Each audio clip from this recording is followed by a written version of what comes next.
برطانوی جریدے دی اکانومسٹ نے field marshal Syed Asim Munir کی ڈونلڈ ٹرمپ سے ملاقات کو خطے میں نئی امریکی پالیسی کا نقطہ آغاز قرار دے دیا۔ جریدے کے مطابق پاکستان سے تعلقات پر امریکی پالیسی میں بڑی تبدیلی کے اشارے ملنے لگے ہیں۔ فیلڈ مارشل عاصم منیر پاک امریکہ تعلقات کو نئی جہت دے رہے ہیں۔ بھارت کے ساتھ تنازع کے بعد فیلڈ مارشل کی مقبولیت میں اضافہ ہوا۔ دی اکانومسٹ کے مطابق امریکہ دہشت گردی کے خلاف پاکستانی کوششوں کا اعتراف کرنے لگا۔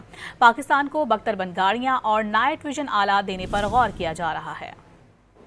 فیلڈ مارشل عاصم منیر کی قیادت میں پاکستان نئے دور میں داخل ہو گیا۔ برطانوی جریدے دی اکانومسٹ نے ٹرمپ اور فیلڈ مارشل کی ملاقات کو خطے میں سفارتی تبدیلی کا آغاز قرار دے دیا۔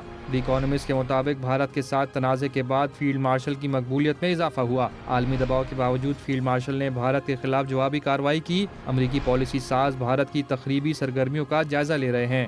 فیلڈ مارشل عاصم منیر پاک امریکہ تعلقات کو نئی جہت دے رہے ہیں۔ ٹرمپ سے فیلڈ مارشل کی ملاقات خطے میں سفارتی تبدیلی کا نقطہ آغاز تھی۔ فیلڈ مارشل نے چین اور خلیجی ممالک سے متوازن تعلقات برقرار رکھے۔ دی اکانومسٹ کے مطابق امریکی حکام دہشت گردی کے خلاف پاکستان کی کاوشوں کا اعتراف کر رہے ہیں۔ امریکہ پاکستان سے تجارت، اسلحہ اور انسداد دہشت گردی تعاون کی بحالی پر کام کر رہا ہے۔ جنوبی ایشیا، چین اور مشرق وسطیٰ میں امریکی پالیسی میں بڑی تبدیلی کا اشارہ ہے۔ دی اکانومسٹ نے بتایا کہ امریکہ پاکستان کو بختر بند گاڑیاں اور نائٹ ویژن آلات دینے پر غور کر رہا ہے۔ ٹرمپ کے قریبی حلقے پاکستان کے کرپٹو اور مائننگ سیکٹرز میں سرمایہ کاری میں دلچسپی رکھتے ہیں۔ دی اکانومسٹ کے مطابق ٹرمپ نے بھارت کو مردہ معیشت قرار دے کر 25% ٹیرف عائد کیا، جبکہ پاکستان سے تجارتی معاہدے کا اعلان کرتے ہوئے صرف 19% ٹیرف لگایا۔